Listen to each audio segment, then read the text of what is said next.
नमस्कार साथियों, मोबाइल की सहायता से किस प्रकार से ITR फाइल किया जाएगा, इसकी चर्चा आज की वीडियो में करने वाले हैं और आपको लाइव बताने वाले हैं कि किस प्रकार ITR 1 फाइनेंशियल ईयर 2021-22 और असेसमेंट ईयर 2022-23 का हम आज ITR 1 फाइल करने वाले हैं। तो सबसे पहले आपको गूगल ओपन कर लेना है और उसमें सर्च करना है इनकम टैक्स।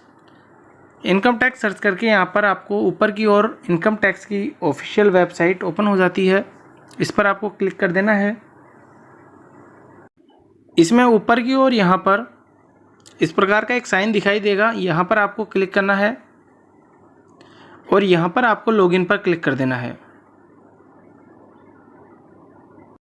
लॉगिन के लिए यहाँ पर आपको यूज़र आईडी की आवश्यकता होती है और यूज़र आईडी जो है आपका पैन नंबर होता है। आपको पैन नंबर यहाँ पर एंटर करना है, देन कंटिन्यू पर आपको क्लिक कर देना है।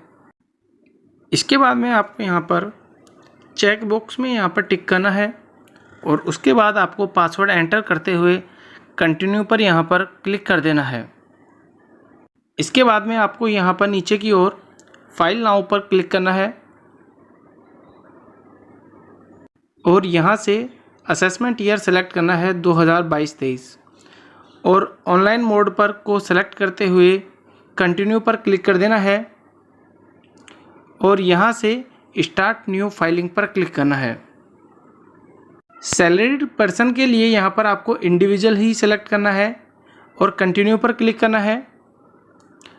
यहाँ से ITR फॉर्म सेलेक्ट करना है। ITR सैलरी जो पर्सन होते हैं वह ITR 1 होते हैं और आपको यहाँ प्रोसीड विद ITR 1 पर क्लिक करते हुए आगे बढ़ना है।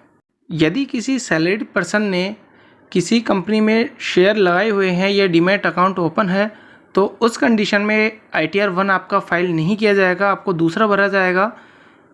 और नॉर्मल स्थिति में आपको सैलरीड पर्सन के लिए आपको यहाँ पर ITR 1 क्लिक करना है।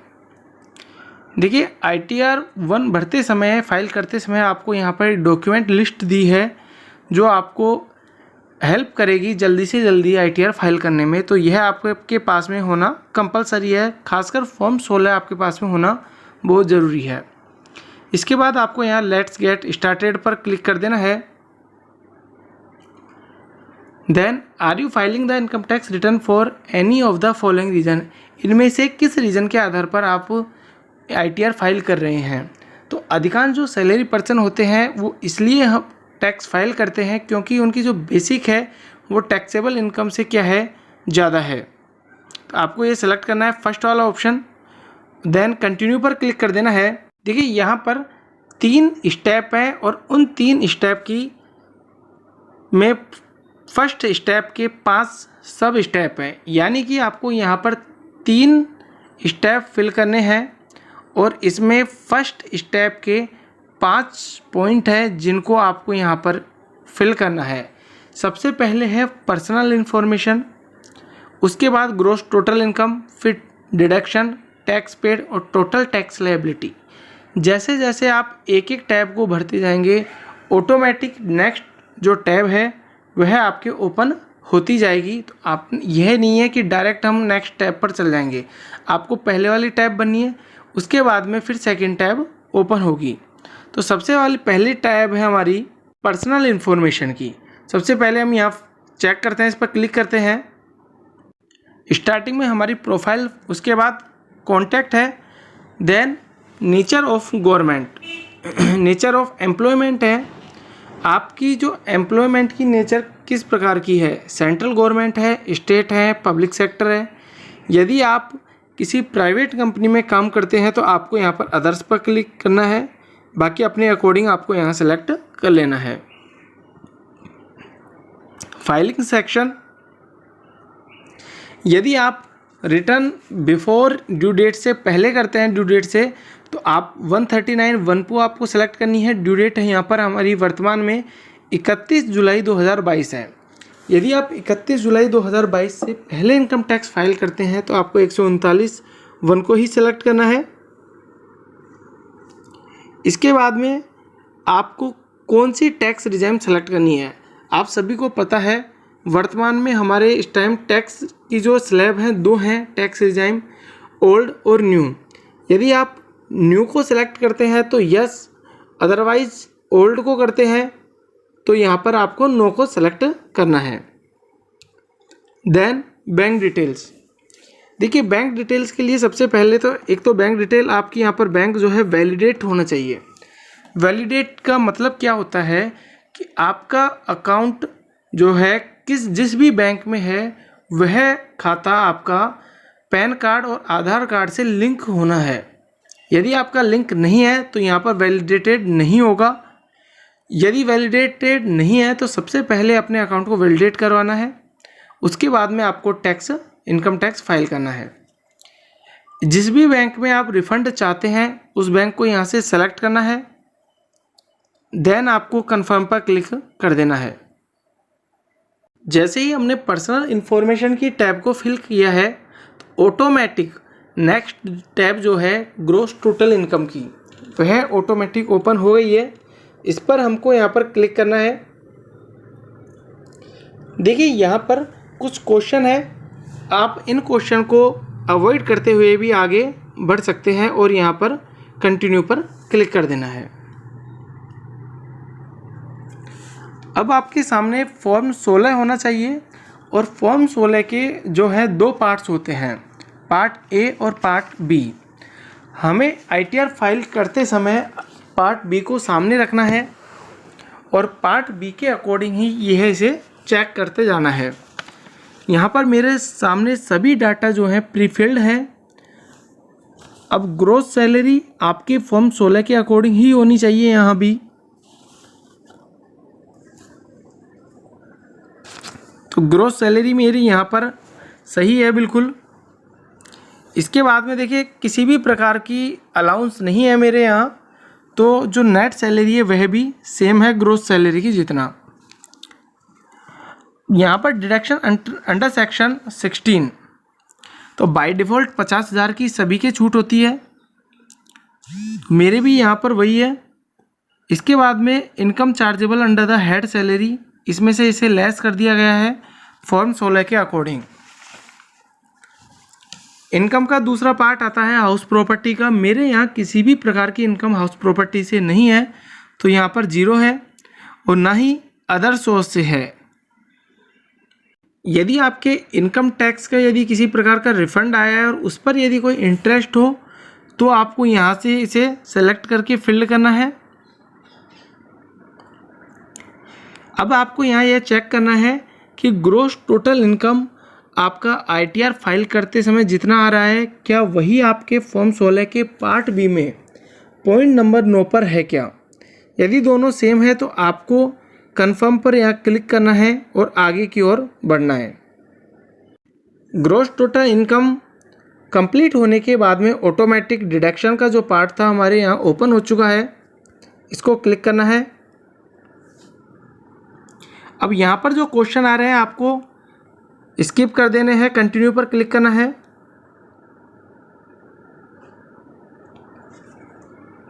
और जो भी आपकी डिडक्शन है वो आपको यहाँ पर फिल करनी है। सबसे पहले है 80C में, तो 80C में जितनी भी आपकी कटौती है जैसे कि LIC है या प्रोविडेंट फंड में कोई कंट्रीब्यूशन है आपका, वो जो भी है सभी इसमें आएंगी 80C में। तो आपको ये चेक करनी है आपके फॉर्म 16 से, और आपके जो फॉर्म 16 है उसमें जितनी है उतनी ही यहाँ पर होनी चाहिए। कि 80C में जो मैक्सिमम अमाउंट डिडक्टेबल होता है वह 1.5 लाख का होता है। चाहे आपने कितना ही इंश्योरेंस करवा रखा हो, 1.5 लाख से यदि लिमिट ऊपर है तो उस कंडीशन में भी आपके डिडक्टेबल जो अमाउंट रहेगा वह 1.5 लाख ही रहेगा। इसके बाद में 80D चेक करना है 80D में क्या किसी भी प्रकार की कोई डिडक्शन है। यदि नहीं है तो आपको आगे बढ़ना है। यदि किसी प्रकार का आपने कोई डोनेशन किया है तो वह आपके 80G में आएगा। तो मेरे यहाँ फॉर्म 16 में 80G में अमाउंट है तो यहाँ से ऐड 80G पर क्लिक कर देना है। देन यहाँ पर डोनेशन का टाइप सेलेक्ट करना है। 80G की जो कटौती हुई थी वह CM कोरोना रिलीफ फंड में हुई थी 173 की। तो आपको यहाँ पर जो डोनेशन का टाइप है वह आपको donation entitle for 100% without any qualifying limit पर सेलेक्ट करना है। और यदि आपका भी राजस्थान से बिलोंग करते हैं और सीएम कोरोना रिलीफ फंड में आपकी कटौती हुई है तो आपके जो पैन नंबर रहेंगे वह यह रहेंगे, आपको नोट कर लेना है या आपको इसको स्क्रीनशॉट ले लेना है। AATR3879C। डोनी का नाम यह है। Address Tilak Marg 532 C scheme secretariat Jaipur, district Jaipur, pin code 302005, state code Rajasthan. और आपने जो डोनेशन किया है वह कैश नहीं किया है तो आपको यहाँ पर अदर मोड में अमाउंट फिल करना है और सेव पर क्लिक कर देना है और यहाँ से चेक बॉक्स पर क्लिक करना है। देन स्क्रॉल करते हुए नीचे आना है और इसे ऐड कर देना है। अब जो आपका डोनेशन था 80G में वो आपका यहाँ पर ऐड हो चुका है। यहाँ पर यह अमाउंट आपको दिखाई दे रहा है।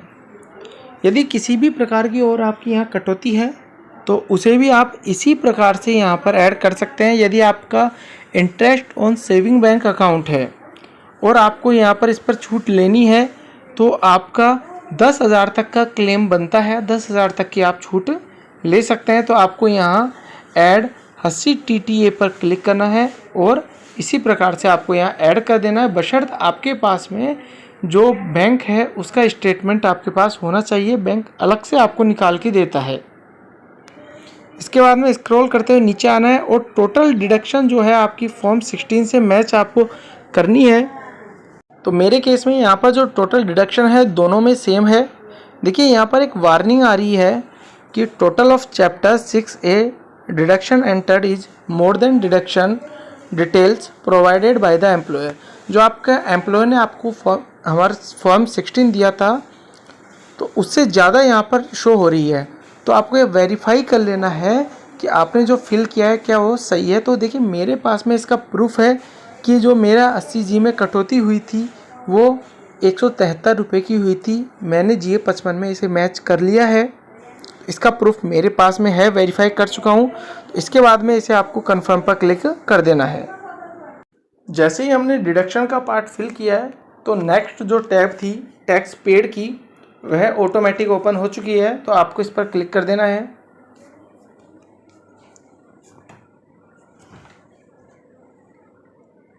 तो इस वाली टैक्स टैब में चेक करने जैसा कुछ भी नहीं है तो आपको यहाँ पर कंफर्म पर क्लिक कर देना है। जैसे आप कंफर्म पर क्लिक करेंगे ऑटोमेटिक जो पांचों स्टेप है टोटल टैक्स लायबिलिटी यह ओपन हो जाता है। इस पर आपको क्लिक करना है।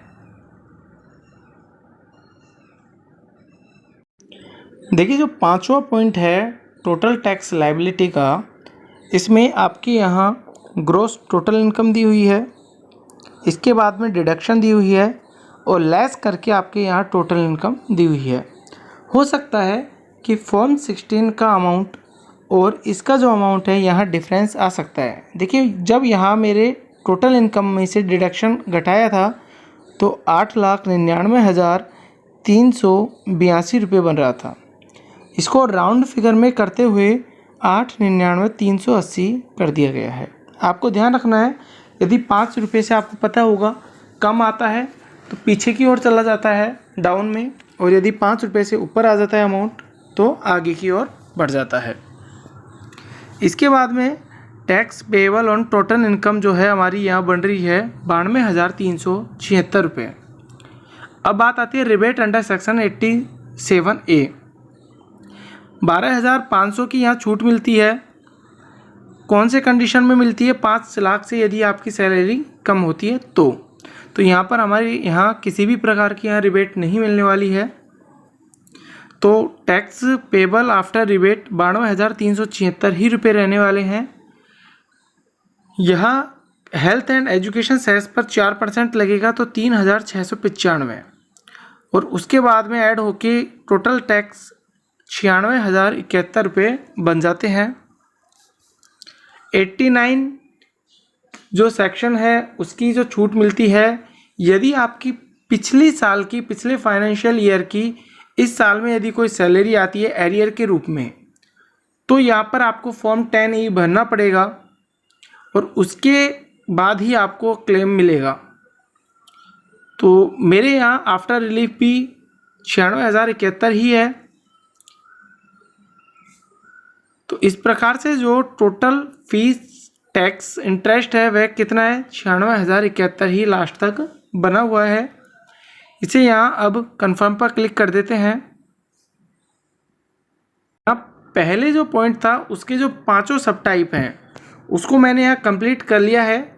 इसके बाद में आपको प्रोसीड पर क्लिक कर देना है। यहाँ पर ऊपर की ओर मेरे यहाँ लिखा रहा है कि you are eligible for refund of 30 रुपये। यहाँ पर जो मुझे रिफ़ंड मिलेगा 30 रुपये का मिलेगा, क्यों मिलेगा इसकी भी चर्चा करेंगे। देखिए यहाँ पर जो मेरा बन रहा था टोटल टैक्स 96,071 रुपये का बन रहा था और मैंने उसमें से 96,100 रुपये जो है पहले ही टैक्स पेड कर रखा है, यानी कि मैंने ज़्यादा रुपये टैक्स पे कर रखे हैं। तो इसलिए जो मेरा रिफ़ंड बनेगा वो कितने का बनेगा, 30 रुपये का बनेगा।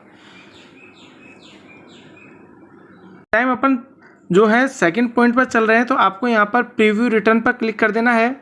ऊपर की ओर आपका नाम शो हो रहा है। अब बात करते हैं यहाँ पर। देखिए यहाँ पर आपको जो है यदि आप खुद भर रहे हैं तो उस कंडीशन में आपको यहाँ सेल्फ ही रखना है और आपके ये जो पैन नंबर है यहाँ पर आपके ये शो हो जाएंगे। आइडेंटिफिकेशन नंबर ऑफ टीआरपी यहाँ पर किसी भी प्रकार का नहीं फिल करना है हमको और यहाँ पर आपको प्रोसीड टू प्रीव्यू पर क्लिक कर देना है। तीसरा जो पॉइंट है वेरीफाई एंड सबमिट का, इसमें सबसे पहले प्रीव्यू एंड सबमिट है। आपसे प्रीव्यू दिखाया जा रहा है आपको नीचे की ओर। सिक्योरिटी पर्पज़ के कारण मैंने आपको यहाँ नहीं दिखाया है मेरा, तो आप इसे चाहे तो आपके प्रीव्यू को यहाँ से डाउनलोड कर सकते हैं और डाउनलोड करके उसे आराम से एक बार देख सकते हैं। जब आपको कंफर्म हो जाए कि मेरा जो भरा हुआ आईटीआर है वह सही है, तो आपको यहाँ पर प्रोसीड टू वैलिडेशन, जो कि नीचे ही नीचे है, बिल्कुल स्क्रॉल करते हुए नीचे आना है और इस पर आपको क्लिक कर देना है। ये आईटीआर फाइल करते समय सबसे बड़ा जो अपडेट किया गया था वह एक सुविधा की दृष्टि से था। अब हमने जैसे ही इसे फाइल करने के लिए सबमिट किया तो यहाँ पर एरर हमें लास्ट में बता रहा है कि ये आपके एरर है। तो आपको क्या करना है, पर आपको क्लिक कर देना है और हमने यहाँ पर इन अलाउंस को किसी भी प्रकार का हमारे यहाँ उपयोग में नहीं है, हमने किसी प्रकार की कोई छूट नहीं ली है। तो हमें यहाँ से क्या करना है, इन्हें यहाँ से डिलीट ही कर देना है। यदि हम यहाँ कोई फ़ायदा लेते हैं तो आपको यहाँ अमाउंट फिल कर देना है, यदि नहीं लेते हैं तो हमें इनको डिलीट कर देना है। यहाँ से इस प्रकार से इन्हें डिलीट करना है, तीनों को ही, और ऑटोमेटिक ये यहाँ से हट चुके हैं अब। और आपको यहाँ पर क्या, अब इन्हें सेव कर देना है। और एक बार और जो भी हमारा डाटा था इनको वापस हमें कंफर्म करना होगा, क्योंकि हमने अभी इनको क्या डिलीट किया है। अब इसे हमें प्रोसीड कर देना है, देन प्रीव्यू रिटर्न करना है। हमें वही प्रोसेस करनी है जो हमने थोड़ी देर पहले ही की थी। यहाँ पर आप देख सकते हैं जो एरर थोड़ी देर पहले आ रहे थे वो अब हट चुके हैं और यहाँ पर वैलिडेशन सक्सेसफुल का हमें दिखाई दे रहा है। इसके बाद में हमें प्रोसीड टू वेरिफिकेशन पर क्लिक करना है। वेरिफिकेशन के लिए हमारे यहाँ 3 ऑप्शन है। तीनों ऑप्शन में क्या क्या है देख सकते हैं। देखिए पहला ऑप्शन तो है, यदि आप हाथों हाथी वेरीफाई करना चाहते हैं तो आपको पहला ऑप्शन सेलेक्ट करना है। दूसरे ऑप्शन में क्या अंतर है कि आप रिटर्न जो है अभी सबमिट करना चाहते हैं, लेकिन जो वेरीफाई है वह बाद में सबमिट करना चाहते हैं। हो सकता है कि आपके पास में वह मोबाइल ना हो जिस पर ओटीपी आए, तो हो सकता, इसलिए आप सबमिट आज की तारीख में कर सकते हैं और वेरीफाई आप इसे चाहे तो बाद में 120 दिन के अंदर अंदर आपको यहाँ वेरिफिकेशन करना होता है। तीसरा टाइप है कि आप अपने आईटीआर को मोबाइल के माध्यम से सबमिट न करते हुए आप चाहे तो स्पीड पोस्ट और नॉर्मल पोस्ट के माध्यम से भी आप वेरीफाई करवा सकते हैं। तो हम इसे पहला ऑप्शन सेलेक्ट करते हैं ई वेरीफाई नाउ में और कंटिन्यू पर इसे क्लिक कर देते हैं। यहाँ पर हमारे सामने how do you want to e verify, किस प्रकार से ई वेरीफाई करवाना चाहते हैं। तो पहला ऑप्शन है कि I would like to verify using OTP on mobile number registered with Aadhaar. Aadhaar पर आपके जो मोबाइल नंबर रजिस्टर्ड है उन पर एक OTP आएगा, उसके माध्यम से हम यहाँ इसे ई वेरीफाई करवाना चाहते हैं। तो इस ऑप्शन को सेलेक्ट कर देते हैं। नेक्स्ट है generate electronic verification code, EVC और जनरेट करना है। तो किस प्रकार से जनरेट करना है, तो 3 ऑप्शन है जिस भी माध्यम से आप करना चाहें। तो मैं यहाँ पर बैंक अकाउंट के माध्यम से करना चाहता हूँ, तो थ्रू बैंक अकाउंट इसे यहाँ पर सेलेक्ट कर देते हैं। तो देखिए मेरे ऑप्शन यहाँ आ रहा है कि you have validated and enable EVC on bank account number. जो बैंक अकाउंट नंबर है इन पर EVC क्या है जनरेट हो चुकी है। अब किसी साथी के हो सकता है कि EVC जनरेट नहीं हो पा रही है, तो आपको क्या करना है, ध्यान से सुने। आपको अपने जो बैंक का जो ATM है उस पर जाना है, कार्ड स्वैप करना है और वहाँ एक ऑप्शन आएगा, ऑप्शन है pin for income tax filing, उस पर आपको क्लिक करना है। आपके ITR में आपने जो मोबाइल नंबर रजिस्टर्ड है और जो ईमेल ID रजिस्टर्ड है उस पर आपके EVC सेंड कर दिया जाएगा और वह 72 घंटे के लिए वैलिड होता है। तो आपको उस EVC को प्राप्त करके यहाँ पर I already have an EVC इस पर क्लिक करना है और यहाँ से कंटिन्यू पर क्लिक कर देना है। तो मेरे केस में EVC एक्टिवेट है, तो मैं यहाँ पर सीधे ही कंटिन्यू पर क्लिक कर देता हूँ। यहाँ पर मैसेज आया है कि EVC has been generated successfully, send to your verify mobile number पर सेंड कर दिया गया है। तो जो आपके मोबाइल नंबर पर मैसेज आया होगा OTP एक तरीके से, वह आपको यहाँ एंटर करना है और ई वेरीफाई पर क्लिक कर देना है। EVC एंटर करने के बाद आपको ई वेरीफाई पर क्लिक कर देना है। इसके बाद में आपके सामने कंफर्म के लिए मैसेज आएगा और यहाँ पर आपको सबमिट पर क्लिक कर देना है।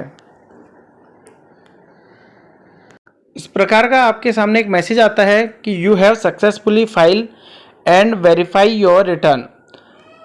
आपके मैसेज पर और मेल पर यह ITR फाइल करने का नोटिफिकेशन मिल जाएगा और आप चाहे तो यहाँ से भी डाउनलोड रिसिप्ट कर सकते हैं क्लिक करके।